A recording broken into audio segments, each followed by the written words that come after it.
আল্লাহ রসুলের একজন সাহাবী ছিল হযরত মালিক আল আশজাঈ রাদিয়াল্লাহু তাআলা আনহু। কি নাম বলেন তো? হযরত মালিক আল আশজাঈ রাদিয়াল্লাহু তাআলা আনহু। ওনার ছেলের নাম ছিল হযরত আউফ রাদিয়াল্লাহু তাআলা আনহু। ওনার ছেলেকে একবার কাফেররা ধরে জেলখানায় বন্দী করে রেখেছে। কোথায়? জেলখানায়। তো একটাই মাত্র ছেলে মালিক আল আশজাঈ ছুটে গিয়েছেন বিশ্বনবী মুহাম্মদুর রাসূলুল্লাহর দরবারে।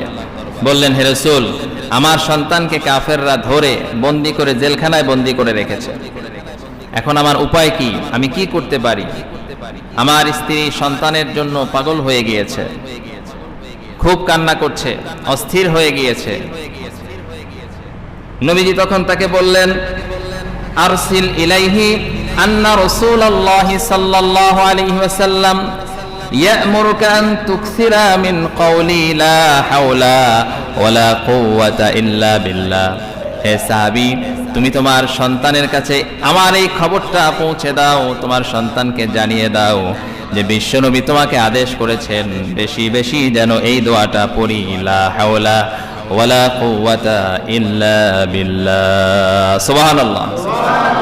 সাহাবীকে বললেন, সাহাবী, তুমি তোমার সন্তানকে, তুমি তোমার ছেলেকে আমার এই খবরটা পৌঁছে দাও যে রাসূলুল্লাহ তোমাকে আদেশ করেছেন তুমি যেন বেশি বেশি পড়ো, লা হাওলা ওয়ালা কুওয়াতা ইল্লা বিল্লাহিল আলিয়্যিল আযীম। এই দোয়া বিপদে পড়লে, মুসিবতে পড়লে পড়তে হবে, এই শিক্ষা দিয়েছেন ১৫০০ বছর আগে বিশ্বনবী মুহাম্মদুর রাসূলুল্লাহ সাল্লাল্লাহু আলাইহি ওয়াসাল্লাম।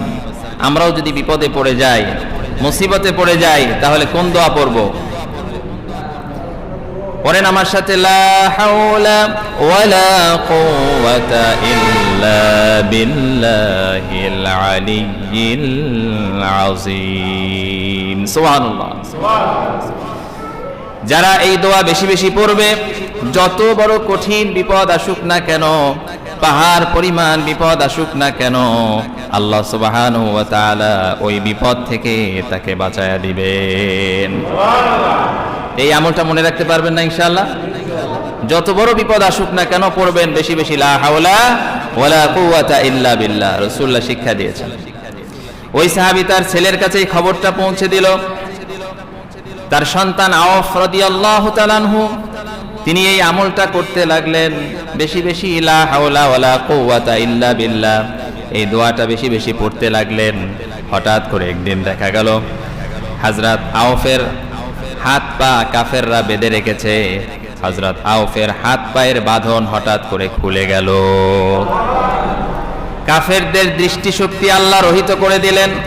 এই সুযোগে হযরত আউফ রাদিয়াল্লাহু তাআলা আনহু তিনি কাফেরদের চোখকে ফাঁকি দিয়ে তিনি পালাতে শুরু করলেন। বাহিরে বের হয়ে দেখতেছে কাফেরদের একটা উষ্ট্রি, সেই উষ্ট্রির পিঠে করে বাড়ির দিকে রওনা দিয়েছেন। পথিমধ্যে তিনি দেখতে পেলেন বিশাল একটি উটের পাল। হযরত আউফের উষ্ট্রিটাকে লক্ষ্য করে ওই উটের পাল তার পিছনে পিছনে চলল, বাড়ি পর্যন্ত চলে আসলো। বাড়িতে এসে হযরত আউফ রাদিয়াল্লাহু তাআলা আনহু দরজায় নক করেছেন। ভিতর থেকে বাবা জিজ্ঞেস করলো, কে এসেছো? বলল, আমি তোমার আউফ এসেছি।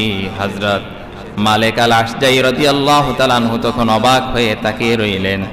স্ত্রী তখন বলল, আমাদের আউফ তো জেলখানায় বন্দী, আমাদের আউফ তো আসতে পারে না, এটা তো বিশ্বাস করার মতো নয়।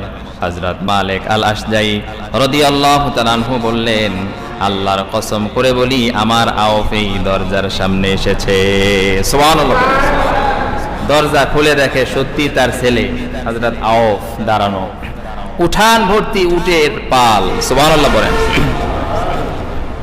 হযরত আউফ রাদিয়াল্লাহু তাআলা আনহু তিনি সব ঘটনা খুলে বললেন।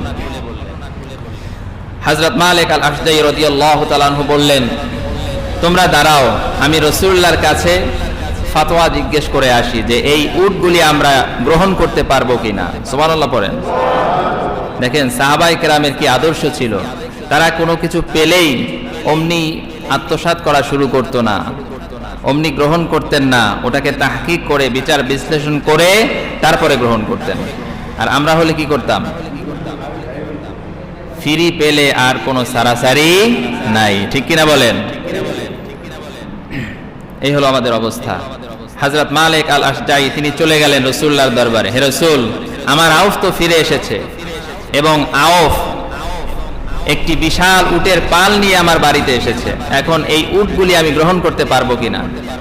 রাসূলুল্লাহ তাকে বললেন যে মালিক আল আশজাঈ, এই উটগুলি আল্লাহ তোমাকে গনিমত হিসেবে তোমার বাড়িতে রিজিক হিসেবে পৌঁছায় দিয়েছেন,